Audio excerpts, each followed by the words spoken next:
Imagine a world where honor matters more than life itself, where one man's rage could alter the course of history, and where gods descend from Mount Olympus to play chess with human fate as their pieces. This is the world of the Iliad, a story that has endured for thousands of years, telling us about war, fury, friendship, and loss. This story doesn't begin with the clash of swords or war cries echoing across battlefields. No, it begins with a golden apple, an absurd beauty contest, and a young prince's decision that would drown an entire civilization in the flames of war. In the magnificent palace of Sparta lived a woman whose beauty was said to captivate even the gods themselves. Her name was Helen. She wasn't an ordinary woman. She was the wife of King Menelaus, one of the most powerful rulers in Greece.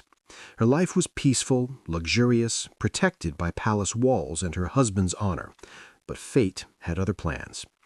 Paris, a handsome prince from the magnificent city of Troy across the sea, arrived in Sparta as an honored guest. He came not merely as a diplomatic envoy, but as a man who'd been promised a gift by Aphrodite, the goddess of love herself. The gift?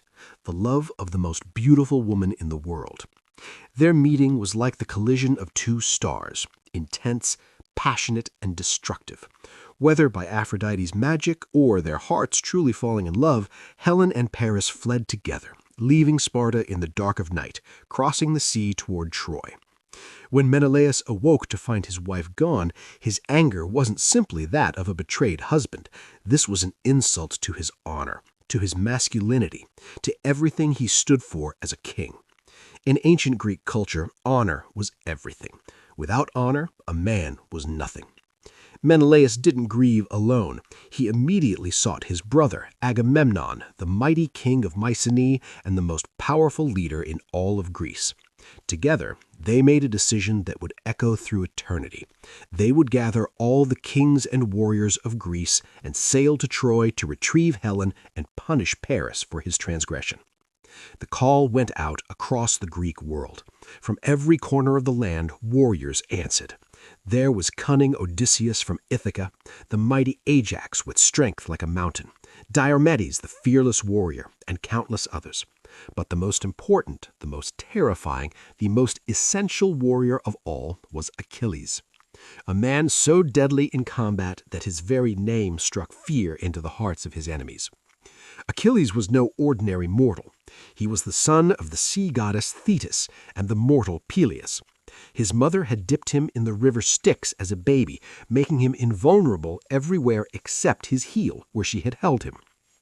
He was prophesied to be the greatest warrior who ever lived, but also doomed to die young if he went to war. The Greek fleet assembled, over 1,000 black ships, the sails billowing in the wind as they cut through the wine-dark sea toward Troy.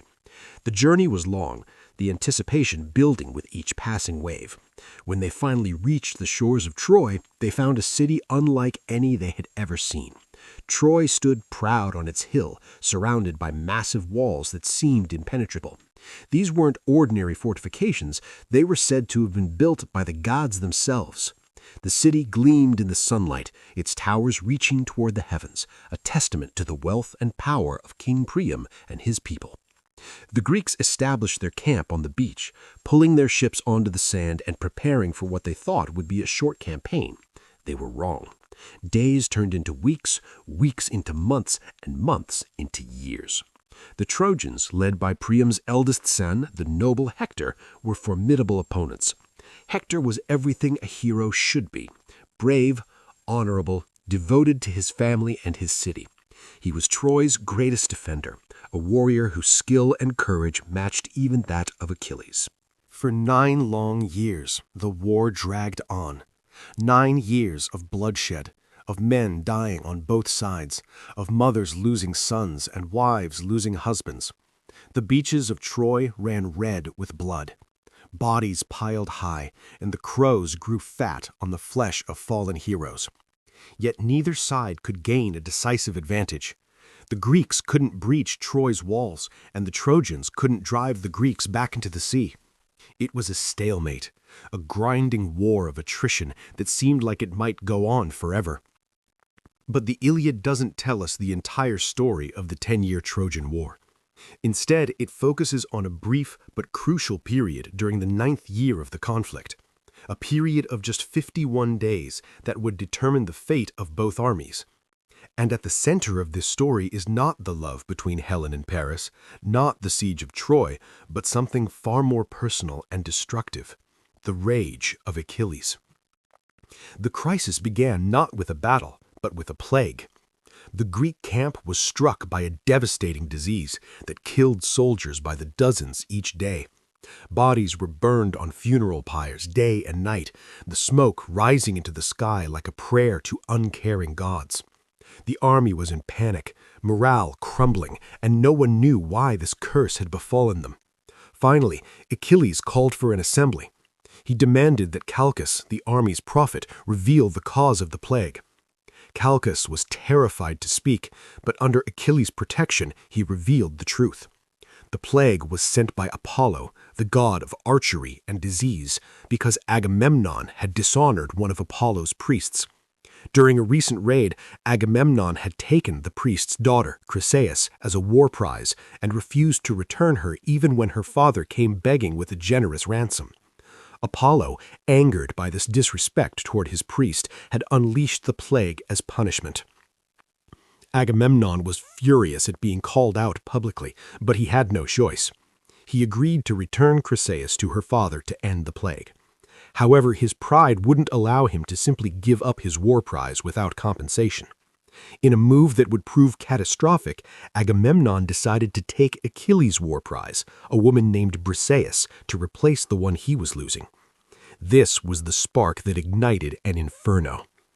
To understand why this mattered so much, you have to understand the warrior culture of ancient Greece.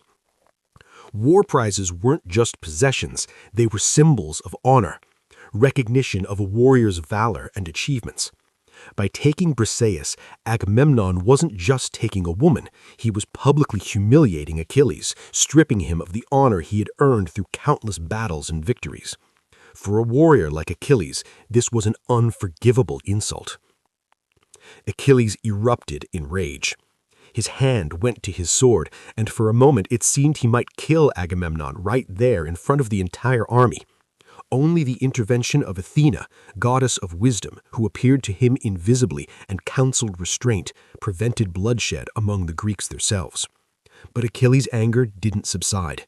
Instead, it transformed into something cold and implacable. He made a vow that would shake the foundations of the Greek campaign.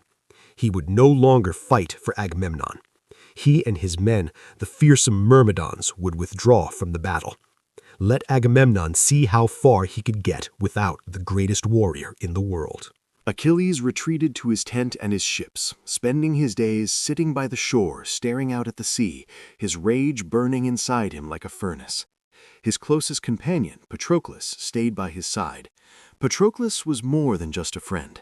He was Achilles' confidant, his brother in all but blood, perhaps even more than that. Their bond was so deep that some said they were two halves of the same soul. Meanwhile, Achilles' mother, the sea goddess Thetis, heard her son's grief.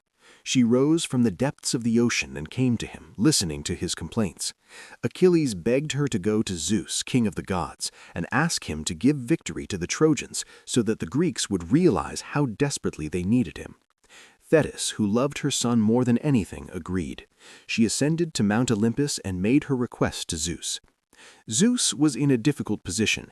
His wife, Hera, and his daughter, Athena, both supported the Greeks and wanted Troy destroyed. But he owed Thetis a favor from long ago, and he couldn't refuse her request. Reluctantly, Zeus agreed to tip the scales in favor of Troy until the Greeks properly honored Achilles. This decision would set the gods themselves at war with each other, with some supporting Troy and others supporting Greece, turning the mortal conflict into a cosmic drama. With Achilles absent from the battlefield, the tide of war shifted dramatically. The Greeks, who had grown dependent on their greatest champion, suddenly found themselves vulnerable. Hector, sensing his opportunity, led the Trojans in a devastating counteroffensive. Battle after battle, the Trojans pushed the Greeks back, driving them toward their ships. Greek heroes fell in droves. The great Ajax fought valiantly, Diomedes performed incredible feats of courage, and Odysseus used all his cunning, but nothing could replace the sheer martial prowess of Achilles. Agamemnon, watching his army crumble, realized his terrible mistake. He sent ambassadors to Achilles, Odysseus, Ajax, and Phoenix, Achilles' old mentor, bearing extravagant gifts. Gold, tripods, horses, cities, and even the return of Briseis untouched, along with Agamemnon's own daughter in marriage. It was an offer that would make any man wealthy beyond imagination, an apology as grand as the insult had been severe. But Achilles refused. His anger had grown beyond material compensation. He told the ambassadors that no amount of treasure could repair his damaged honor. He spoke of sailing home to Greece, of living a long, peaceful life rather than dying young for glory of Troy. He said that Agamemnon had treated him like a vagrant despite all his service, and he would not forget that insult. The ambassadors returned to Agamemnon with empty hands and heavy hearts. The situation grew desperate. The Trojans, emboldened by their success and the absence of Achilles, pushed all the way to the Greek ships. Hector, burning with divine fury granted by Zeus, led his men in an assault on the defensive wall the Greeks had built around their camp. The wall was breached, and Trojan warriors poured through. They reached the ships themselves and began setting them on fire. If the ships burned, the Greeks would be trapped in Troy, with no way home. It would mean annihilation. Patroclus watched this disaster unfold with growing anguish. He couldn't bear to see his fellow Greeks dying while Achilles nursed his pride. He went to Achilles and pleaded with him to return to battle. When Achilles still refused, Patroclus made a desperate proposal. Let him, Patroclus, wear Achilles' armor and lead the Myrmidons into battle. The Trojans would see the distinctive armor and think Achilles had returned, and their morale would break. Achilles, moved by his friend's plea and worried about the fate of the Greek fleet, agreed, but with strict instructions. Patroclus was only to drive the Trojans away from the ships, nothing more. He was not to pursue them to the walls of Troy or try to take the city. Achilles knew his friend was a capable warrior, but not invincible like himself. Patroclus donned Achilles' magnificent armor, took his spear, though not the legendary ashwood spear that only Achilles could wield, and led the Myrmidons into battle. The effect was immediate and electric. The Trojans, seeing what they thought was Achilles' return to the fight, panicked. Patroclus fought with the fury of a storm, killing Trojan after Trojan, driving them back from the ships and across the plain. The Greek ships were saved, and for a moment it seemed like the tide had turned once more. But Patroclus, drunk on victory and battle lust, forgot Achilles' warning. He pursued the Trojans all the way to the walls of Troy itself. 3 times he tried to scale the walls, and 3 times Apollo himself threw him back. The god was angry at this mortal's presumption. In the chaos of battle beneath Troy's walls, Apollo struck Patroclus, dazing him and knocking Achilles' helmet from his head.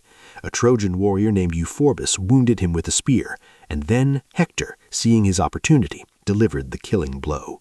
As Patroclus lay dying, he gasped out a prophecy. Hector himself would soon fall to Achilles. Hector, stripping the divine armor from Patroclus's body, dismissed the warning. He had killed the second-best Greek warrior while wearing the armor of the best. He felt invincible. News of Patroclus's death reached Achilles like a thunderbolt. His reaction was primal, devastating. He screamed so loudly that his mother heard him in the depths of the sea. He tore his hair, covered himself in ashes, and wailed with such grief that the sound echoed across the entire Greek camp. His rage at Agamemnon was nothing compared to what he felt now. This was a grief so profound it transformed into something else entirely, a need for vengeance so absolute that nothing in heaven or earth could stand in its way. Achilles had no armor. Hector had taken it from Patroclus's body, so his mother, Thetis, went to Hephaestus, the god of the forge, and begged him to make new armor for her son. Hephaestus, moved by her tears, worked through the night, creating the most magnificent armor ever made. The shield alone was a masterpiece, decorated with scenes of the entire world, cities at peace and cities at war, farmers harvesting, dancers celebrating, the ocean, the sky, the sun, moon, and stars. When dawn broke, Thetis brought the divine armor to her son. Achilles put it on, and it seemed to glow with an otherworldly light. But before he could rush to battle, there was one final piece of business. Achilles had to reconcile with Agamemnon. In front of the entire army, Agamemnon offered his gifts again, and this time Achilles accepted, not because he wanted the treasure, but because he needed the army unified for what was to come. His rage at Agamemnon was nothing now compared to his rage at Hector. Achilles entered battle like a force of nature, like death incarnate. He cut through Trojan ranks like wheat before a scythe. Warriors fled before him in terror. He filled the river Scamander with so many corpses that the river god himself rose up in anger, but even the god couldn't stop Achilles' rampage. He killed so many men that the Trojans fled back behind their walls in panic, all except one. Hector stood alone outside the gates of Troy, waiting. His father, King Priam, and his mother, Hecuba, begged him from the walls to come inside, to save himself. His wife, Andromache, pleaded with him, holding their infant son, Astyanax, but Hector's honor wouldn't allow him to hide. He had led the Trojans to this point, had killed Patroclus, had worn Achilles' armor. How could he face his people if he fled now? He would stand and fight. When Achilles appeared, terrible in his divine armor, something broke inside Hector. Despite all his resolve, despite his honor and courage, the sight of Achilles and his fury made Hector's nerve fail. He ran. 3 times Achilles chased him around the walls of Troy, while both armies watched in horrible fascination. It was only when Athena appeared to Hector disguised as his brother, promising to help him fight, that Hector found the courage to stop and face his enemy. The duel was brief and brutal. Hector threw his spear, but it bounced harmlessly off Achilles' divine shield. When Hector reached for another spear from his brother, he found himself alone. It had been Athena's trick. Hector knew then that he was doomed, but he faced his death with courage. He drew his sword and charged. Achilles, who knew every weak point in the armor because it had once been his own, aimed his spear at the small gap between the helmet and breastplate, at the throat. The spear struck true. As Hector lay dying, he begged Achilles to return his body to his family for proper burial. Achilles, his heart still frozen with grief and rage, refused. He stripped the armor from Hector's corpse, tied the body to his chariot, and dragged it through the dust back to the Greek camp, around the walls of Troy, while Hector's family watched in horror from above. It was a desecration that shocked even the gods. For 12 days Achilles abused Hector's corpse, dragging it around Patroclus' tomb each morning, trying to assuage his grief through vengeance. But the gods protected Hector's body from corruption, and finally Zeus had enough. He sent a message to Achilles through Thetis. He must return Hector's body to his family. That night, something miraculous happened. Old King Priam, guided by the god Hermes, snuck into the Greek camp and into Achilles' tent. The king of Troy knelt before the man who had killed his son and begged him for the return of Hector's body. He kissed Achilles' hands, the hands that had killed so many of his sons, and appealed to Achilles' own love for his father, reminding him that one day Achilles' own father would grieve for him, just as Priam now grieved for Hector. Something in Achilles broke. For the first time since Patroclus' death, he felt something other than rage. He looked at this old man, his enemy, and saw his own father. He saw the futility of it all, the endless cycle of violence and grief.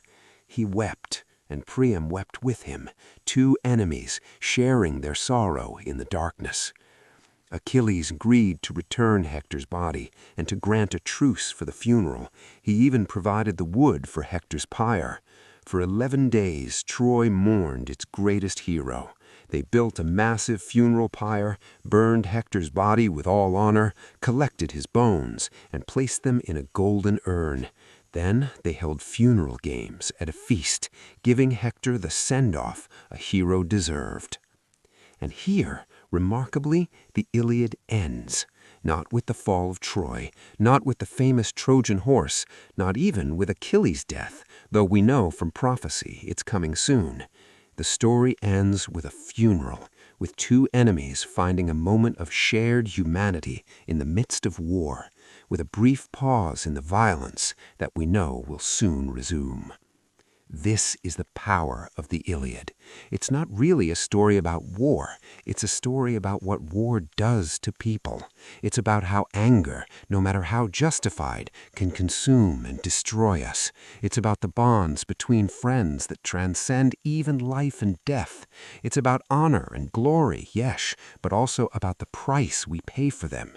It's about how we're all trapped by fate, by the roles we must play, whether we're the greatest warrior who ever lived or an old king begging for his son's corpse.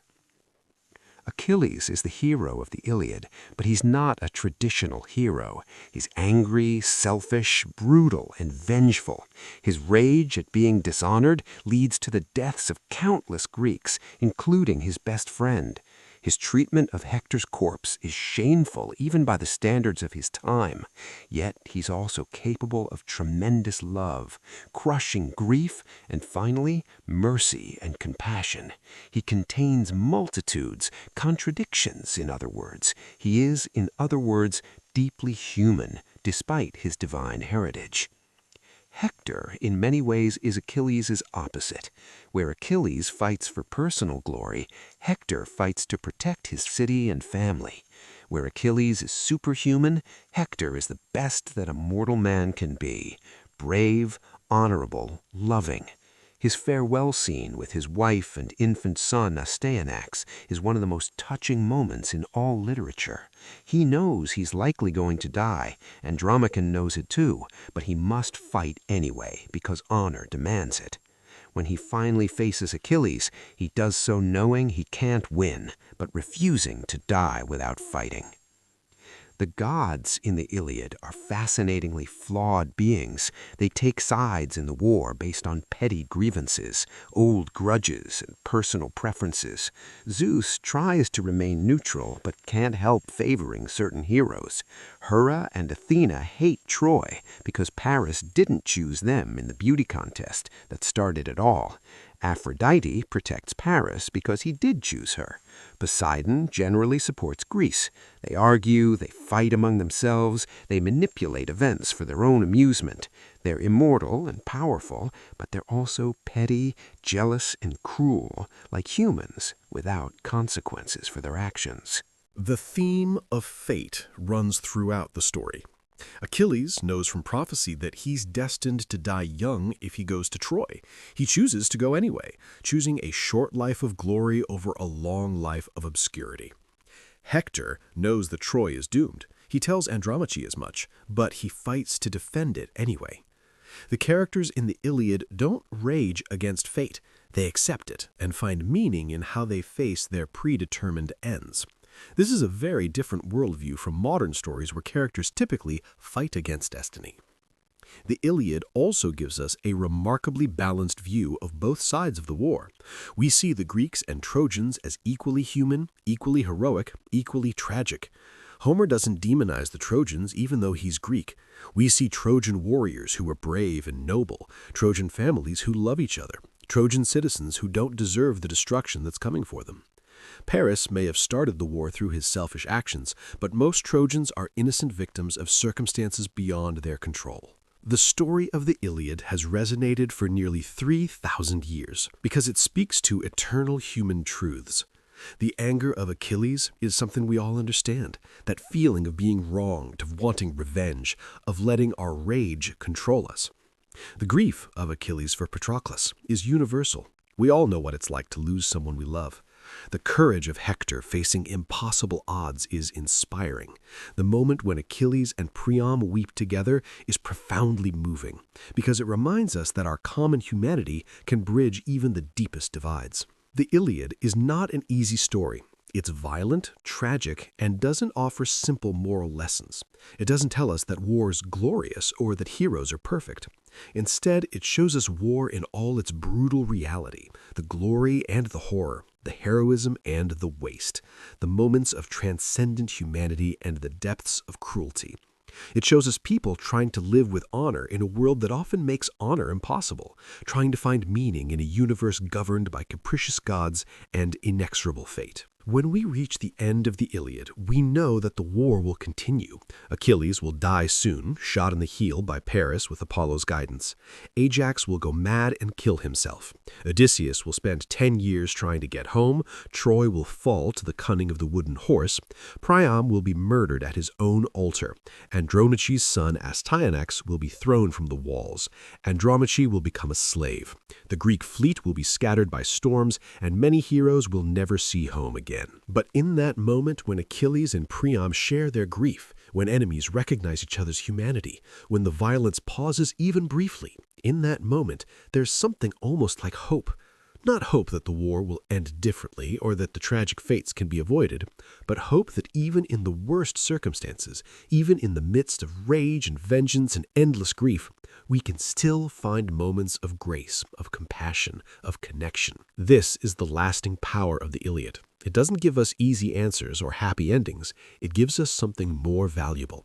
A clear-eyed look at human nature in extremis, at what we're capable of at our worst and at our best, and at the terrible beauty of mortality itself. The knowledge that our time is limited, that our choices matter, and that how we face our fate defines who we are. The Iliad is ultimately a meditation on what it means to be human, told through the story of gods and heroes in a mythical past, but speaking directly to us across the millennia about anger and loss, love and death, glory and grief, and that most essential human struggle. How to live with honor and find meaning in a world that offers no guarantees and promises only that all things, even the mightiest heroes and the grandest cities, must one day fall. Up next, if you like content like this, please like the video, leave a comment, and subscribe for more.